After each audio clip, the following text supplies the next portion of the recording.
Bonjour, bienvenue à tous sur Évanance littéraire, une page sur Facebook depuis janvier 2017, mais également un site internet depuis fin mars 2024. Je suis Évangéline Brunois, j'ai rédigé plus de 1300 chroniques, cela correspond environ à 750 auteurs, je ne sais pas combien de maisons d'édition, mais je profite de l'occasion qui m'est donnée aujourd'hui pour les remercier pour leur confiance renouvelée pendant toutes ces années. Je me propose de vous lire une chronique que j'ai rédigée le 18 mars 2024 concernant La maison au sortilège de Emilia Hart, paru le 28 septembre 2023 aux éditions Les Escales, 448 pages, traduite par Alice Delarbre. La maisonnette est tapie sur le sol comme un animal nerveux.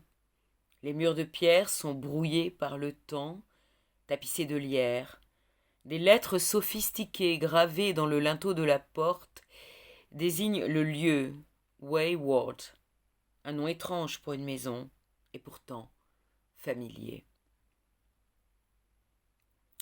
Les liens entre les femmes sont les plus redoutés, les plus difficiles et constituent potentiellement la force de transformation la plus puissante de la planète.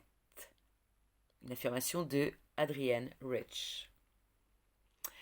Attention, best-seller international. Un premier roman parfaitement maîtrisé, charnel, sensuel, puissant, dense, sous forme d'un récit intergénérationnel traitant de la résilience et de la résistance des femmes à travers le temps face à la brutalité et la cruauté des hommes.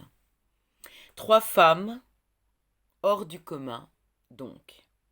1619, Atha, accusée de sorcellerie, est la dépositaire d'un savoir féminin concernant les plantes et leur utilisation. Mais surtout, elle est détentrice d'un pouvoir transmis de génération en génération, celui de communier et de communiquer avec la nature, avec la terre et sa faune.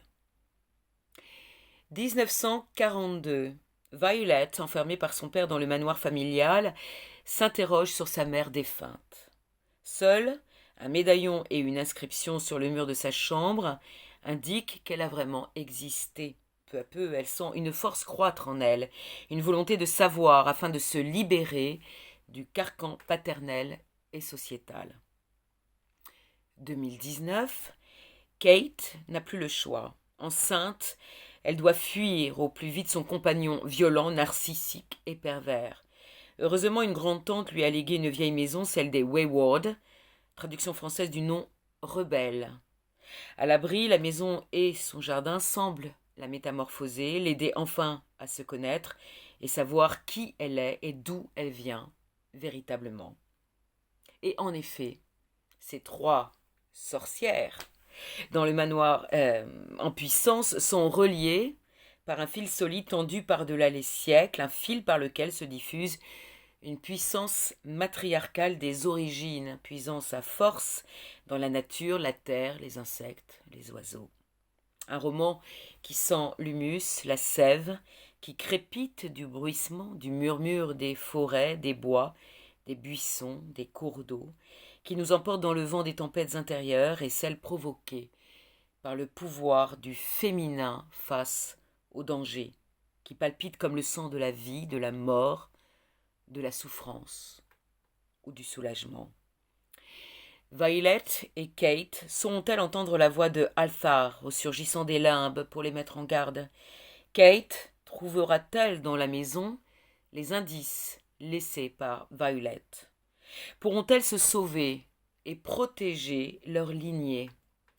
Un roman profondément féminin en cette période de métamorphose souhaitable et espérée des sociétés patriarcales au pouvoir pour encore peu de temps.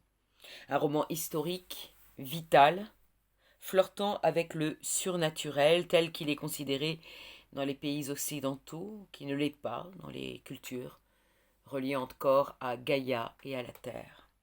C'est très beau et très réconfortant.